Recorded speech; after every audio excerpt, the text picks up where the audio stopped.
Greetings, mortals. I am Nathas, one of the rulers of the underworld, or specifically the ruler of Manga Hell. And today, we'll be reacting to the newest chapter of the Four Nights of the Apocalypse series, chapter 58, titled Creeping Omens. Wow, we are really slowly building up to a big fight or a big chaos battle, whatever we are going here with the story, because literally titling a chapter Creeping Omens, it already sounds like you're trying to be all edgy here. But, oh well, I suppose we can't do anything about the title of the chapter, but instead let's react to what's actually in this chapter, because let's be real here, as far as we know, this could be like a very, like, background type of thing, which, considering our one battle, that's gonna be very literal. So yeah. Anyways, let's get into this chapter. With the first page of the chapter, we have, I'm guessing, Percival in this kind of weird. I have a hard time describing it. It's just kind of this like weird kind of panel where he's kind of. It's kind of like you do an effect that show the character's like invisible, but you can see where he is, kind of thing. But he's there. He also needs to be naked as he's staring at something serious. I don't know what's that supposed to be in or implying, but we'll see. So yeah. Anyways, the proper first page of the chapter we have Chion being like, do we really need them anyway? These Knights of the Apocalypse? Well, considering the fact that one of the knights is a close friend to Tristan and the fact that the other knight almost killed you, I would say yes, you need them. Although, in all honesty, I feel like the bigger problem is the fact that, the Knights of Chaos haven't really demonstrated themselves to be big enough threats, but hopefully that will be changed soon. Or at the very least, that seems to be implied. Anyways, there we have Trisha being like, huh? And it's like, whoa, Gio, don't start with that now. Do you doubt our King's Emeritus prophecy? Our King's Emeritus prophecy. Don't you mean your former king? Maybe Jade is under the impression that Meliodas is the one who gives prophecy or something. I have no idea. So, anyways, there we have Chion be like, no, no, not that at all. But between Lancer and that kid Percival, as he clutches his hand, which I think is the same hand that became, all decay zombie like, she was like, these Knights of Prophecy all seem to be country hicks, and it drives me up the wall. Wait, what? Country hicks? Country hicks. First of all, Percival is from a mountain, which to be fair, he probably would know this, but, a very isolated area. Like, even if you were to say country hicks, he is more, away from everything. Like, he's away from country hicks as much as he's away from, noble knights or something. As for Lancelot, he's from the fairy forest. A forest that has one of the knights that fought alongside Meliodas. I don't really think they would qualify as country hicks. Maybe like magical creature or something, but that's not really a good description. As for Gawain, as far as you guys know, he's nobility from the Camelot, so I'm not really sure if the country hicks really applies here, dude. But yeah, anyways, then we get to this very suspicious panel where we see just saying Lancelot is great. Well, actually, I think that's just supposed to be Tristan. He's like, Lancelot is really great, more power and experience than myself, even. As in, just like, you'd go that far. As then we have just saying, I'm sure Percival is the same way. Well, the thing is, I could honestly see a debate between Trisha and Lancelot. I think that's always what's been the case, like debate which one's better. So Tristan saying here that he thinks Lancelot's better could just be, similar way to like how Meliona and Fugulia from Black Clover kind of feud each other. The other one, the strongest one. But yeah, I'm gonna say something like that. Like Tristan thinks that Lancelot's stronger, but it could easily be that Tristan is stronger. Or it could just be like one of those 50-50 fights. Like if you had a fight 100 times, it'll always come down 50-50. Like, it'll never be a one side advantage. Like, you have to have an uneven number of matches for you to decide which one is stronger. And even that could end up in a draw. Also, while they are saying this, we get like this weird background focus where we have like a bunch of people like doing normal stuff as a woman is walking across them. Like in one panel, she's around the guys who just seem to be your regular villagers. In the next panel, she is a bit between Jay and Chion, as Trish is saying, I don't know much about him to be honest, but obviously he's hiding great untold powers, referring to Percival, which is true. Like Percival has a lot of power, but he doesn't have any experience. As then we have Trish saying, for now, just focus on tracking down Giraine, as we see Chia announcing something. As in the next final panel, the woman just went completely across them, and also that woman seems to wear some kind of more like the underneath an armor type of clothing. By the looks of things, so we do have to wonder if that woman is important or it could just be unrelated. But it's kind of weird how we are having a very good focus on what's going on around here. So yeah, anyways, then we have Jay, I think, saying, but shouldn't we ask for more troops? As Trishan said, like, I fear it would arouse too much suspicion and then Gawain will give us the slip. Probably. I mean, to be fair, Gawain is very noticeable, if we're being totally honest. But yeah. Anyways, also there seems to be like a woman greeting Tristan while they are walking across. I guess at least someone here is aware of the prince. This is anyone else seems to be doing something else. And anyways, Jian is then turning the other way around and going somewhere else. As there we have Jade saying, "But our only need is a suit of white armor with gold trim. It's a needle in a haystack." Really? Correct me if I'm wrong, but I don't think that many knights in Lyones that have that type of thing. I mean, are they more like blue, orange, purple, silver, gray type of colors in Lyones? But I guess maybe they're just referring to a knight in general. I don't know, really. Is there just be like, are you saying it's my fault? And Jade's like, yes. Which, to be fair, unless if Trisha was going to beat him out of the armor, I don't really see how that would help. Even if you did know Gavaine's real appearance, you'd probably not be able to find it. I mean, alright, like, let's think about this. Let's just assume Gwen's a boy. Alright, a bit of a taller side boy, it looks like, face kind of looks like a 16-year-old, orange hair, very short orange hair. Like, even if you give description, I don't think it would be that helpful.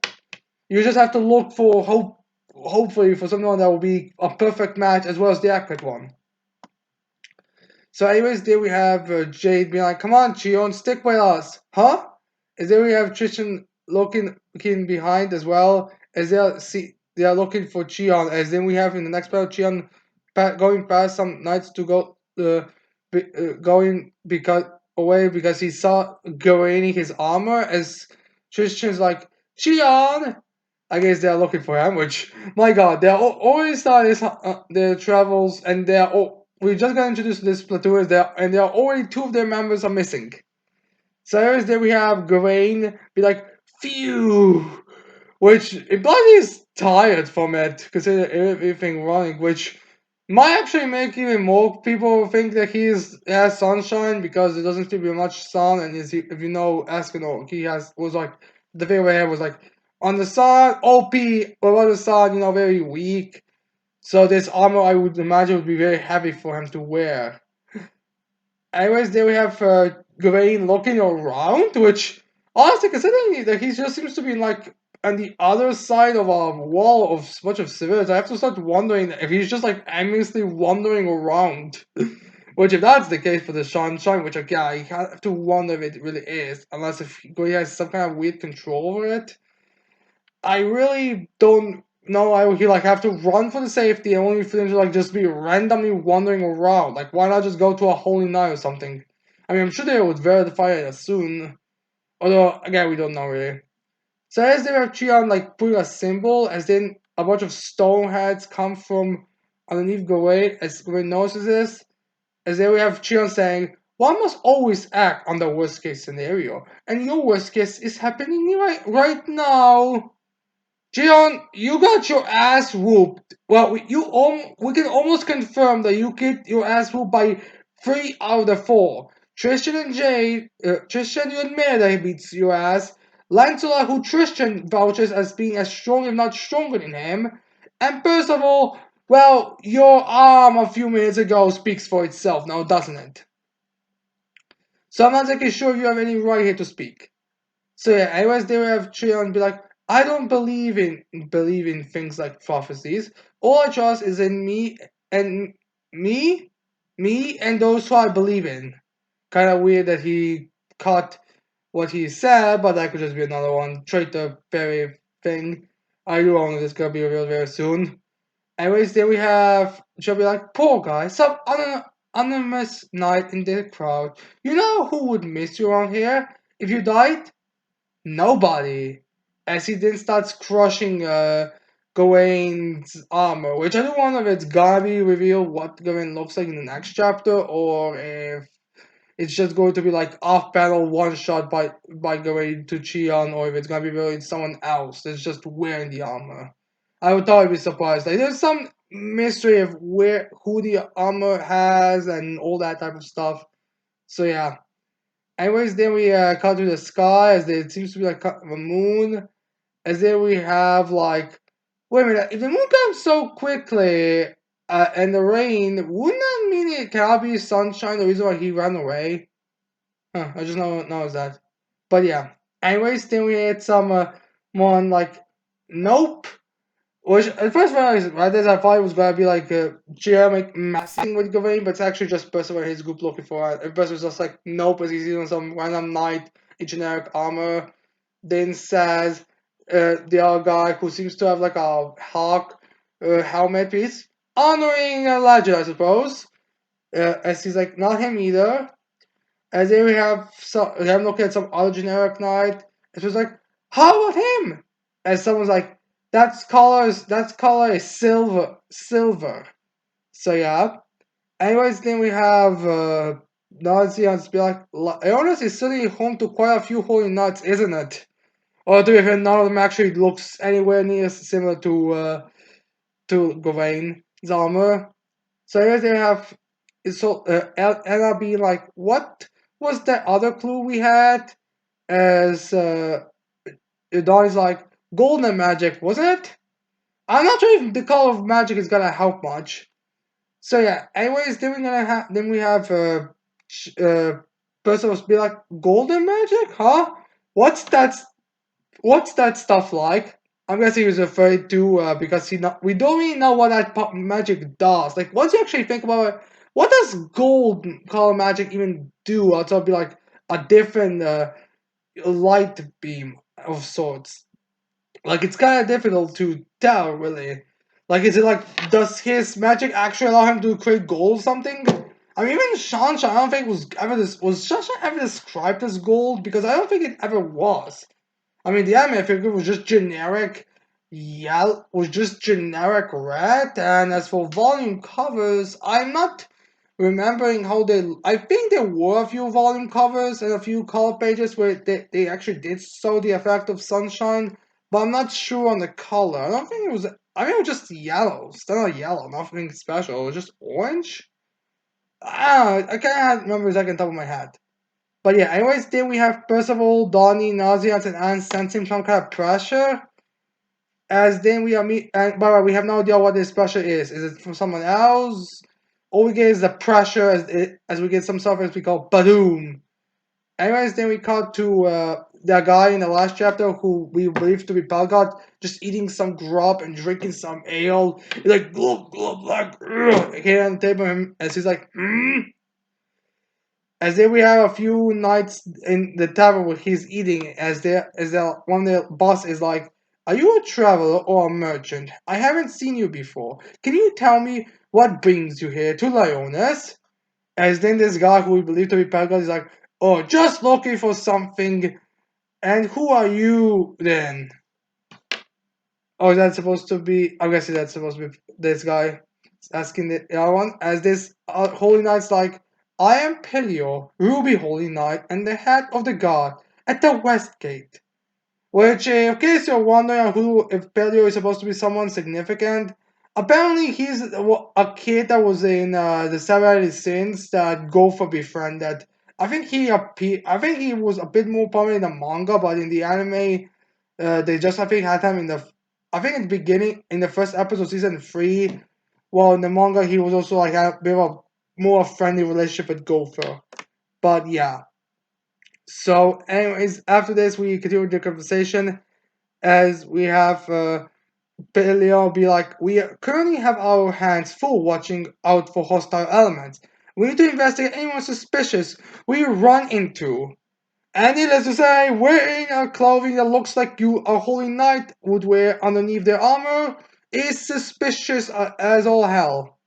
Anyways, then we have this guy who we believe to be Pelga be like, Ruby Holy Knight. What rank does that name afford you? So yeah, I guess this is supposed to be a bit of a mockery on the whole Holy Knights ranking system because they became pretty irrelevant after. Honestly, were they even relevant during the Holy Knights saga? Because I don't think they were that much. I mean the leaders I think were, but everyone else I don't think mattered at all. So yeah, anyways, they'll be like, no one seems to have noticed, but you're out to kill, aren't you? Which may mean that the impression they were feeling is actually from this guy who looks like Pelgard. As then we have this guy be like, that's the best way to lure out the strongest, you know? Now let's see what you made of. So I guess Pelgard wants, this guy who looks like Pelgard wants to start fighting. As then we have Pelgard be like, you want to test me? As then we get immediately like a bunch of the taverners be like, look a fight! The drunken fool's taking on a holy knight! Well, they're already calling and this guy who looks like Pelgard drunken fool. I guess they're not wasting any time. Which, alright, didn't this guy who looks like Pelgard just came here? Because it seems like he started making his dangerous splash desire to kill pretty quickly. Also, there seems to be a woman there that seems to have a similar hair, maybe a similar outfit, but it's very difficult to tell. So yeah, anyways, then we get like a bunch of guys getting ready to watch this fight, which to be fair, honestly, this looks like a fight that could actually matter because this guy looks like Pelgard is very muscular. As then we have Pelio putting his over to all his soldiers is like, hold this for me. As the knight's like, sir. As Pelio's like, can't use a blade on an unarmed man. As they after Pelgard looking guys like ready, that's not like ready, right, ready to begin. As then we have Pelgard going for like a shoulder thrust and like for a bit of what looks like a few punches. Especially just dodges that, and then Pelgard's like able to go through go dodge through Pelgard's backside. As then Pelgard immediately zips around with a smirk, as then Pelgard punches him in the face. Then we have actually this guy who looks like Pelgard being sent back a bit. Especially like, no, state your name. As then immediately in the next panel we have Pelio's gloves that punch him get start to be burned as we get the sound effects for Blaze. So yeah, even more reasons to believe this is Pelgard.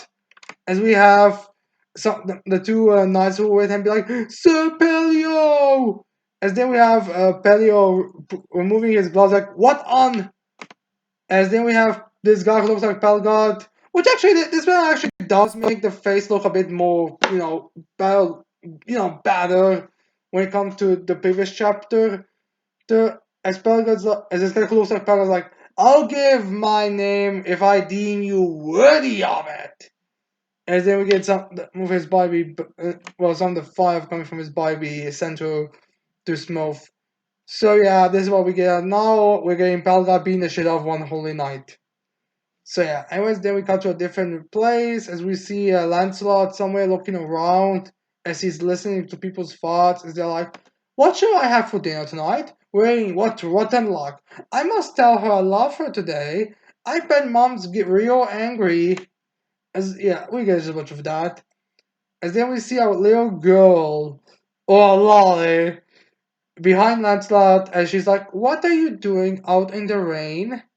As then we have Lancelot. Oh no. As then Lancelot. As then we have the girl be like, "Hey, listen." As then Lancelot just closes his eyes like, "That magician, yet more trouble for me." Me. Is there we see that girl who I think was in the last chapter? I think it's pretty. I mean, the dress is pretty much the same. And she's like, "You'll catch a cold." As they were not back, "No, you'll catch a cold. Go back to your bed, little girl." As then we see Lancelot and that little girl both saying at the same time, "Can't grow up big and strong without enough sleep." As then Lancelot Stuck is like, "Wait." As he looks behind him, is like, "Wait, are you reading my mind?" I guess this is the first time Lancelot has experienced this. As then we have the little girl going on the edge that Lancelot was in. It's like, "Oof, no, I don't have that power. I just knew what you were going to say." And then we see this slowly Sandy ledge, as she says, "Lancelot." As then we have Lancelot be like, saying, "My name. Who are you?" I guess that's a shocker because Lancelot's whole thing is like, I everyone who knows my name doesn't live to tell it. So I guess he's stuck the fact that someone actually knows his name. So anyways, then we have Lancelot saying, "I've seen her face," which is most likely referring to the whole visions of your future wife or her thing, or your future lover or something that we've seen before the Demon Village arc, or what? That's what it's called. I think it's called Demon Village arc, but I'm not sure. Anyways, then we get like a little whoosh of air as it sends this lolly down, but Lancelot is able to quickly capture her in his arms, and Lancelot's like, "Out, girl! Look out, girl!" As in the law is like, "I'm your lover." Well, she seems to be already on the fifth stage immediately. As then we see a little bit of her, and the final panel of the chapter is this lolly kissing Lancelot. In the words of another girl from a Setsuna manga, "It's in my blood." Because as we clearly see, Lancelot learned from his father and is now doing that well, lolly. Or at the very least, he's making out well, lolly. So yeah, this is most likely from what other people seem to say. This is Winderbeer because in the for Legends she was the King Arthur's Lancelot's lover as well as King Arthur thing. Because that's also the same one that people think Arthur is looking for. How much it's actually going to be a thing in this manga series, I have no idea, but that seems to be the general consensus. Plus, the similarity does how, as well as Lancelot straight up saying it. Wait. So yeah. Now, some people actually seem to be a bit outraged with the lollies thing because, surprisingly enough, sometimes it's just a lot of lollies from the actual series. Like, I mean, there's Alan, there's Jericho, there's Melascula. I think what's his name? What's his name? The second, I believe, second Fairy King is a male lolly, and then there are those two druids or whatever they are called. And yeah, there's a lot of lollies in Seven Deadly Sins. Actually, I think also when the Galaximia's sister is also I think a lolly. And I also believe in the first manga that Nakaba had, he also had a few like lollies, but I'm not exactly sure. So I guess it's time for us to get even more lollies in Four Knights of the Apocalypse. I have no objections to it.